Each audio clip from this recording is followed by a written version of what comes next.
ya kwamba tumeachana na mwalimu meneja wetu Dimitar Pantev kwa makubaliano ya pande zote mbili. Yani sisi na yeye tumekaa mezani tukakubaliana bana, hii ndoa yetu ifikie tamati hapa. Na kwa kuwa ni makubaliano ya pande zote mbili na kila mmoja ameridhia kuvunja uhusiano huu, hatulazimiki, hatuwajibiki na haitakiwi pande yoyote kati ya hizi mbili kutoka hadharani na kuanza kusema tumeachana kwa sababu 1, 2, 3. Iheshimiwe na itambulike ni kwamba ni kwa maslahi ya pande zote mbili. Na kwa sisi Simba Sports Club makubaliano haya ambayo tumefikia ya kuachana na mwalimu Dimitar Pantev ina maslahi makubwa mno kwa Simba Sports Club. Ndio, kiufundi sasa hii haiwezi kuwa na labda na athari, kwa sababu tunaona Fadlu waliandaa timu labda icheze mfumo fulani, tunaona Pantev kaja icheze mfumo fulani, anakuja kocha hivi, maana wachezaji wanashindwa kuelewa tushike lipo. Haina athari kubwa sana kwa sababu ni kweli Fadlu aliandaa mikakati yake, akaacha timu, akaja Pantev vile vile naye akaandaa mikakati wake, lakini tunaye mtu ambaye ana uwezo wa kudigest mbinu na mifumo ya walimu wote miwili, alafu akaja na mfumo ambao utakuwa mzuri kwa wachezaji wetu, kwa maana ya kwamba mwalimu Selemani Matola anawafahamu wachezaji wa Simba Sports Club, anafahamu ubora wao, anafahamu udhaifu wao, anafahamu wana mahitaji gani wanataka ili waweze kucheza vizuri. Kwa hiyo ni rahisi mno kwa Selemani Matola kupanga kikosi ama kufanya maamuzi kuelekea mechi yetu dhidi ya Mbeya City, kwa sababu tayari anawajua wachezaji wote.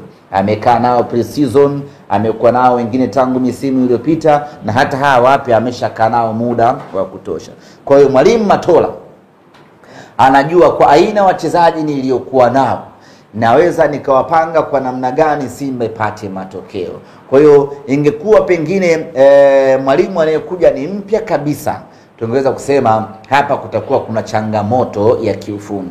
Lakini kwa kuwa ambaye anashika mikoba hivi sasa ni Matola anamjua vizuri Soa, Matola anamjua Morris Abraham, Matola anamjua Kante, Matola anamjua Kamara. Kwa hiyo anajua nani mweke nani, wapi ni mpange nani, na nimwambie kitu gani ili aweze kutimiza majukumu yake. Kwa hiyo athari za kiufundi kuachana na walimu wawili ndani ya muda mfupi ndani ya timu yetu hautaiona, kwa sababu backup iliyopo inayochukua hiyo mikoba iko sawa sawa, sio mgeni kwa kitu chochote kile. Nataka nifahamu kutokea kwenu kama uongozi, mnachukua hatua gani? Kuna maneno yanasema na yanawadisturb labda wanachama na mashabiki wenu ndani ya klabu ya Simba. Kuna jasusi ambaye anatoa siri au zile nyeti, taarifa muhimu kwenye kikosi chenu. Lakini pia cha pili, wapo baadhi ya wachezaji ambao wanahusishwa labda wanacheza chini ya kiwango kwa sababu tofauti, ikiwemo wengine labda kutokana wanapewa labda order na mtu fulani. Hayo ni maneno ya vijiweni ambayo kwenye mkutano rasmi kama huu na waandishi wa habari nyuma ya nembo za club na wadhamini siwezi kuyazungumza. Tia kwenye mfumo kila kukicha na maneno mapya.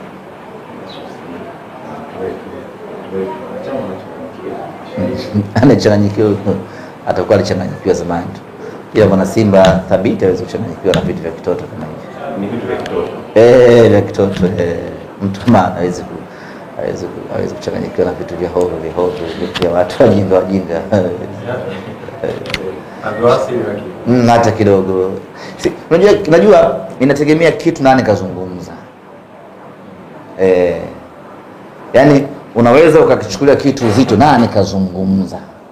Sasa ukiona mtu mwenyewe alozungumza ni kamtu tu ka hovyo watu anafurahisha genge na anafurahisha hivyo anafaisha genge au anafaisha wajinga wenzie. Kwa hiyo unakuwa haushtuki mtu na chanja mbuga kwenda mbele. Vipi hiyo sasa kuhusiana na wachezaji chini ya viwango, kwa sababu hiyo imekaa pia kwenye ufundi zaidi, kwa sababu ukiangalia katika michezo ambayo Simba amecheza ni michezo ana dominate game, anapata nafasi nyingi za wazi hata 7, lakini anashindwa kuzitumia. Kwanza niseme kitu kimoja, na hii ni muhimu sana kwa wana Simba. Sio kila timu inapopoteza kuna sababu za nje ya uwanja. Sisi bahati mbaya sana mpira wetu tumeuwekeza sana nje ya uwanja na sio ndani ya uwanja. Na ndio maana sisi timu ikipoteza cha kwanza huwa tunakimbilia nje ya uwanja. Na ndio maana ni rahisi mtu kuambia Benjamin Mkapa ina 1 2 3, kwa sababu sisi tumewekeza zaidi kwenye fikra za nje ya uwanja badala ya kuangalia ndani ya kiwanja pengine kuna changamoto gani. Kwa hiyo sio kila timu inapopoteza basi kuna changamoto ya nje ya uwanja. Wakati mwingine mnapoteza mechi kwa sababu za kiufundi za ndani na ndani ya uwanja. Kwa hiyo hili ningependa kuwafikishia mashabiki wa Simba ili wawe na mtazamo ulionyooka, na wakiwa na mtazamo huo inaweza kuwasaidia kupunguza baadhi ya pressure ama kutozungumza vitu ambavyo wakati mwingine vinakuwa ni vya upotoshaji. Kupoteza mechi kuna sababu nyingi, inawezekana sababu zikawa ni za nje ya uwanja ama za ndani ya uwanja. Lakini sio kila ukipoteza basi kuna changamoto ya nje uwanja, kuna viongozi, kuna nani, sio uwanja, sio kitu gani. Hasa yeye mtu anakuambia kwa mfano Benjamin Mkapa hautufai. Unaenda wapi? Unaenda wapi? Unaenda Zanzibar. Na huko ukiona hapa kufai unaenda wapi? Kirumba. Kwa hiyo lazima wakati mwingine tutumie tu maarifa ya kawaida. Kwa hiyo Simba Sports Club ni timu kama timu nyingine. Kuna wakati lazima itapoteza, kuna wakati lazima itapitia wakati mgumu kama ilivyo katika maisha ya kawaida. Hatuamini kama kuna mchezaji anacheza chini ya kiwango, ila tunaamini kwamba kuna wakati mchezaji anaweza asiwe kwenye ubora wake. Hayo ni mambo ya kawaida, binadamu anapanda, binadamu anashuka. Kwa hiyo mchezaji kukosa magoli si ndio bwana, ni jambo la kawaida mno. Kuna mchezaji mmoja hivi anakosa sana magoli sana mpaka wakamchangia hela ya kumotivate. Naye kwenye ligi yetu naye yule alikuwa anacheza chini ya kiwango, anatumwa na nani? Kwa wakati mwingine mambo yanatokea kwenye. Kwa hiyo sisi kwanza tuna timu bora sana, lakini haimaanishi kwamba timu bora tuliyoko nayo kuna nyakati haitofanya vibaya. Kwa nyakati inafanya vibaya, na huo ni mpira wa kawaida. Hatuamini kama wachezaji wanacheza chini ya kiwango kwa sababu yoyote ile, kwa sababu wachezaji wetu kwanza ni professional pili wapo kazini, lakini tatu kama haitoshi wanalipwa vizuri. Kinachopitia wachezaji wetu kwenye kukosa magoli ni jambo la kawaida.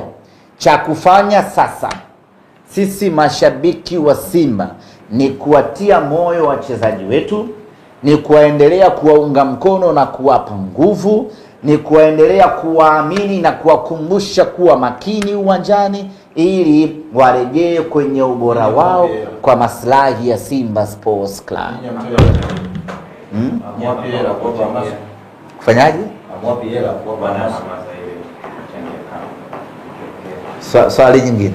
Bwana mimi nahitaji nifahamu kwa namna ambavyo sasa mmecheza mechi mbili kwenye za makundi kwenye ligi ya mabingwa.